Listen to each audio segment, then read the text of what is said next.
આ મોટો ઉત્સવ ઉજવાઈ રહ્યો છે, ક્યાં ઉજવાઈ રહ્યો છે, શા માટે ઉજવાઈ રહ્યો છે?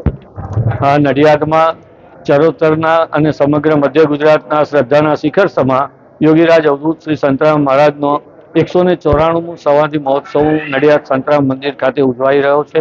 આગામી 1 ફેબ્રુઆરીથી 12મી ફેબ્રુઆરી સુધી ઉજવનાર આ ઉત્સવની વિગતો જન જન સુધી પહોંચે એટલે આજે જ મંદિરના નવ મહંત પરમ પૂજ્ય પ્રાતસ્મરીય રામદાસજી મહારાજે રૂબરૂમાં ઉપસ્થિત રહી અને બધા મીડિયા કર્મીઓને ખૂબ સરસ રીતે આશીર્વાદિત કર્યા છે, એમને પ્રેરણા આપી છે, એમને માર્ગદર્શન આપ્યું છે.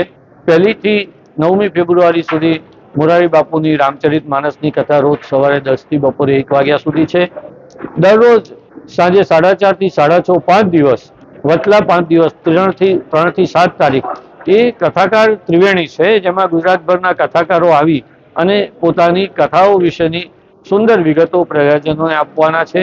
આ ઉપરાંત દરરોજ સવારે એક રાજ્યના અને રાજ્ય બહારથી આવેલા એક મહાન સંત મહાત્મા કથાકારનું આપણને આશીર્વચન વક્તવ્ય પણ કથાના વ્યાસ ઉપરથી એટલે કે કથા મંડપ પરથી જ મળવાનું છે.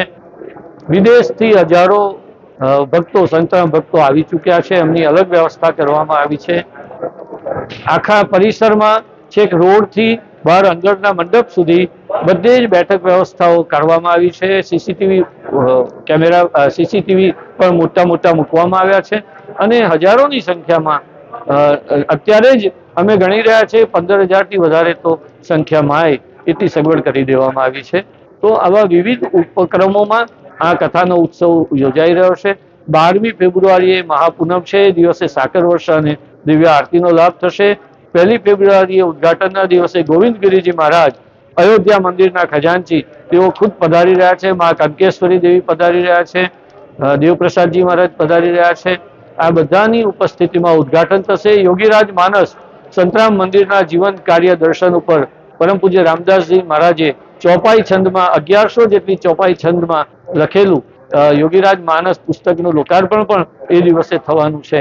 તો ચરોતરના સર્વ ભાવિક ભક્તો આ ઉત્સવમાં સંમિલિત થાય એવી હાર્દિક અપીલ અને પૂજ્ય મહારાજશ્રીની પ્રેરણા અને આશીર્વાદ આપણને સૌને મળ્યા છે એનો આનંદ છે.